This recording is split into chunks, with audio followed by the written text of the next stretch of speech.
Didn't get invited to the social hour? Well, neither did we. This is Caleb and Alex from the Speaking Llama podcast, and these are the top 5 things to know from Survivor 47, Episode 5. But before we jump into the top 5, it's important to note the big event that most of our list revolves around this week. And that's the newest twist to the game, the Survivor Social Hour.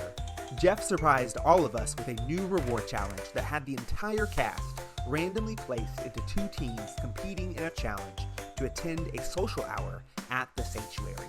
The team of Caroline, Sue, Tiana, Rachel, Sam, and Teeny won the challenge and went off to party while their tribe mates returned to their beaches empty-handed. So with that important moment in mind, number 1, Rome, Saul, and Genevieve just can't seem to win these days. After attending the last 2 tribal councils, they lose this reward and return to camp while the person they just blindsided gets to party. Let the spiraling begin. Rome continued to build bridges with Saul by letting him know about Teeny's amulet advantage and spilling the tea that Genevieve actually wants to vote him out. Rome looped in Genevieve about his work to bring in Saul, but conveniently downplayed his comments about her distrust of Saul.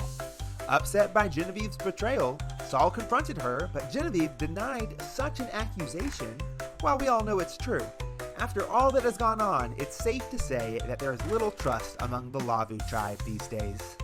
Number 2, over at the sanctuary, the Survivor Social Hour kicked off with a bang thanks to Tiana, who decided to spill all the tea about the happenings on the Tuku tribe in front of the entire group.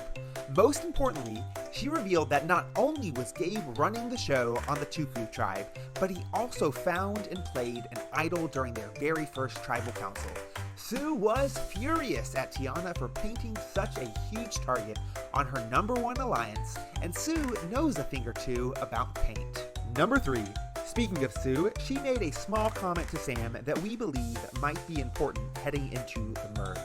She mentioned to Sam that her tribe was under the impression that he and Sierra were in charge over on the Gata tribe. Though this wasn't the first time someone had mentioned a pairing of Sam and Sierra, he was flabbergasted at the suggestion. Despite their best efforts, and while they aren't a showmance, this power duo is on the radar of the rest of the cast. Number 4, there is one last moment worth noting from the Survivor Social, and that was a conversation between Caroline, Rachel, and Teeny. While others were playing games on the beach, Caroline was hard at work improving her Survivor game. In this conversation, she solidified her relationship with Teeny and built rapport with Rachel.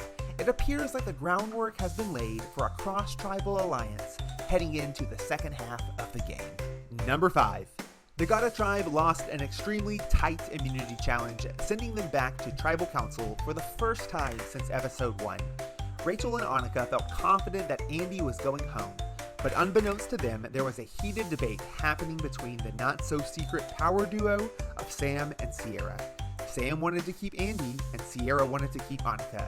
It seems that Sam ultimately won out because Annika had her torch snuffed by the end of Tribal after what was one of the most brutal, heartbreaking blindsides we've seen in the new era. And there you have it. These are the top 5 things you need to know from episode 5, at least according to us. We hope you enjoyed the video. Be sure to leave a comment below about who you think is in the most danger going into the merge. And make sure you subscribe to us on YouTube and follow along on Instagram to stay up to date on our weekly podcast all season long. We'll speak Llama to you later.